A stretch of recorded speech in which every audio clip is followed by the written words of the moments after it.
Salut, bienvenue dans cette nouvelle vidéo. Donc aujourd'hui on va parler des budgets qu'il faut pour les restaurants à Disneyland Paris, donc par catégorie de restaurants, parce que vous savez peut-être qu'il y a différentes catégories de restaurants à Disneyland Paris. Donc en fonction de ces différentes catégories, je vais vous donner le budget, ça sera donc un budget moyen. Si vous voulez avoir des infos pour payer moins cher, parce que là je vais vous donner le budget moyen. Maintenant si vous voulez avoir des stratégies pour payer moins cher vos restaurants, vous pouvez vous inscrire à ma série de vidéos privées en cliquant sur le lien dans la description ou sur la fiche juste ici. Donc là on voit en détail comment payer moins cher dans les restaurants. On verra aussi comment payer moins cher votre réservation, ça va vraiment être utile notamment pour les 25 ans, comment gagner du temps sur les attractions. Donc si tout ça vous intéresse, vous pouvez vous inscrire. Alors donc les différentes catégories, donc j'ai été vraiment du moins cher, je vais vous donner vraiment, on va commencer vraiment par les restaurants qui sont les moins chers jusqu'aux restaurants les plus chers. Alors la première catégorie de restaurants c'est les fast-food du Disney Village. Alors qu'est-ce que j'entends par les fast-food du Disney Village? C'est McDonald's et c'est Earl of Sandwich. Donc il y en a d'autres, il y a par exemple le New York Style Sandwich, je sais pas parce que j'y suis allé une fois vraiment pour tester les sandwichs, mais bon c'est pas quelque chose. Il y a le Sport Bar aussi qui propose des petites des sandwichs, voilà, vraiment des sortes de casse-croûte. Mais globalement, voilà, les deux plus connus, bon, il y a aussi le Starbucks évidemment, mais bon là c'est plus pour, c'est pas vraiment pour manger, enfin c'est plus du sucré. Je crois qu'il y a des sandwichs aussi il me semble. Bon bref, bon je vais pas m'éterniser là-dessus. L'idée c'est voilà, les fast-food du Disney Village, donc principalement Earl of Sandwich et principalement McDonald's. Donc là vous connaissez les prix, c'est-à-dire que pour un repas vous allez en avoir entre 7 et 10 euros par personne, ça dépend. Voilà, chez McDonald's les menus ils sont à 7-8 euros, ça dépend encore une fois du burger. Chez Earl of Sandwich les sandwichs ils sont en moyenne à 6,50 euros. Bon, McDonald's c'est peut-être un petit peu moins cher, Earl of Sandwich voilà. Mais ça reste vraiment ce que vous allez pouvoir trouver de plus bas en budget à Disneyland Paris, donc les fast-food du Disney Village. Ensuite on va voir ce qu'on appelle les fast-food classiques. Donc les fast-food classiques c'est des fast-food que vous allez retrouver notamment dans le parc Disneyland.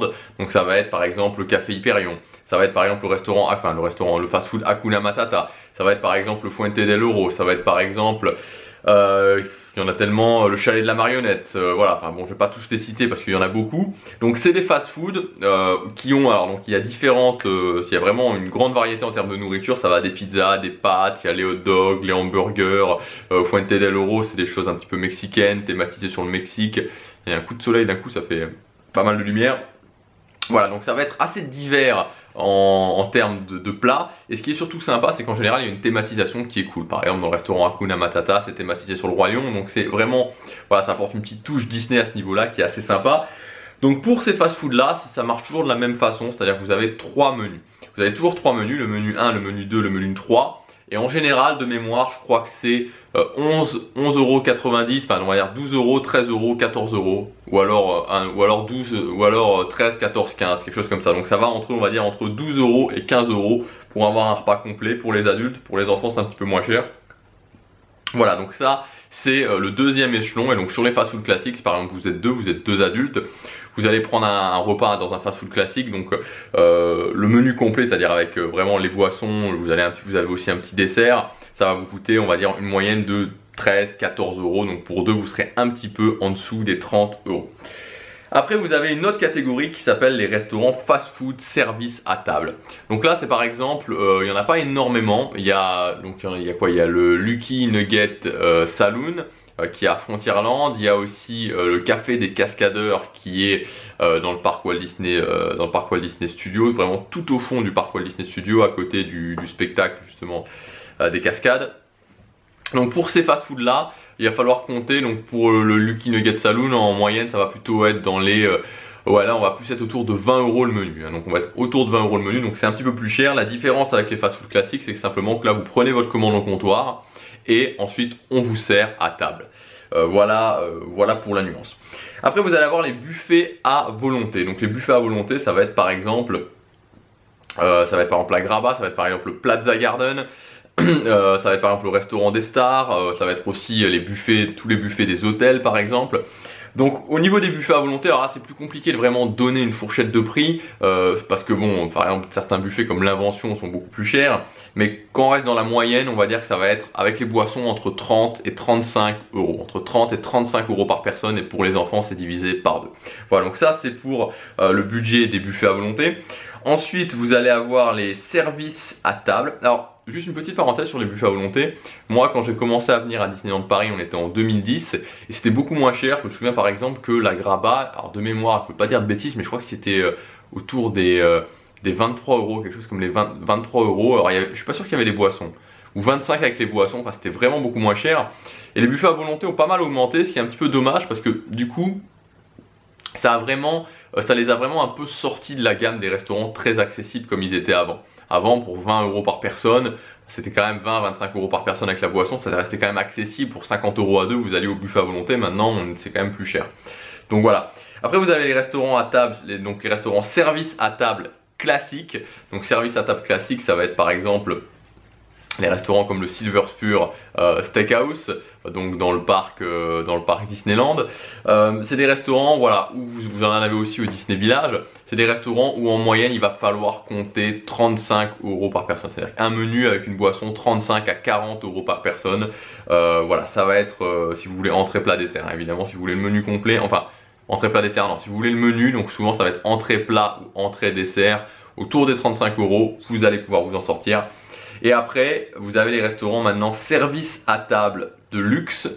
Donc service à table de luxe, ça va être par exemple le Walt, ça va être par exemple le bistrot chez Rémi, ça va être par exemple, alors ça peut monter très haut comme le California Grill. Et là, c'est des restaurants où vous allez payer, on va dire, entre 50 60 euros par personne. Alors, le California Grill, ça monte encore beaucoup plus haut. Mais voilà, là, vous arrivez vraiment dans les restaurants de luxe. D'ailleurs, on note qu'il y a beaucoup de restaurants qui avant étaient dans les services à table classiques, comme par exemple le Walt, qui passent dans l'offre de luxe. Donc on voit que d'une certaine façon, Disney a tendance à un petit peu éliminer maintenant, j'ai l'impression, de plus en plus ces services à table classiques. Et on va se retrouver avec une offre où les buffets à volonté, qui avant étaient beaucoup plus accessibles, vont remplacer, c'est une sorte d'analyse personnelle, mais vont remplacer ce qui était avant les services à table classiques, et que les services à table classiques de plus en plus proposent, soit sont exclusivement semi-gastronomiques, donc exclusivement luxe, comme le Walt, ou alors proposent quand même des menus luxe, comme par exemple le Blue Lagoon, qui maintenant propose un menu qui est dans les 50-55 euros de mémoire, donc c'est quand même beaucoup plus cher. Voilà, donc pour résumer les différentes catégories avec leur prix, vous avez les fast-food du Disney Village qui sont en moyenne, ça va vous coûter, on va dire 8 à 10 euros le repas. Les fast-food classiques, là ça va être autour des 15 euros le repas. Je précise, c'est toujours par adulte. Pour les enfants en général, vous pouvez enlever la moitié, 40% à 50% du prix. Pour les fast-food service à table, donc là ça va être autour des 20 euros le repas. Pour les buffets à volonté, ça va être autour des 30, un petit peu plus, 30 à 35 euros le repas. Service à table classique, on va être dans les 35-40. Et service à table de luxe, ça commence à 50 et puis ça monte vraiment beaucoup plus haut. Avec, voilà, notamment, vous avez, donc, comme je vous disais, le Walt, comme je vous disais, le bistrot chez Rémi. Comme je vous disais, quoi que le bistrot chez Rémi propose, c'est un petit peu un mix parce qu'il propose un menu à 40 euros. Mais bon voilà, on peut quand même le considérer dans le luxe. Vous avez aussi l'auberge de Cendrillon par exemple et évidemment le California Grill. Donc voilà pour cette vidéo, comme ça vous savez à quoi vous en tenir en termes de budget moyen pour les restaurants à Disneyland Paris. On se retrouve très bientôt pour la prochaine vidéo, salut!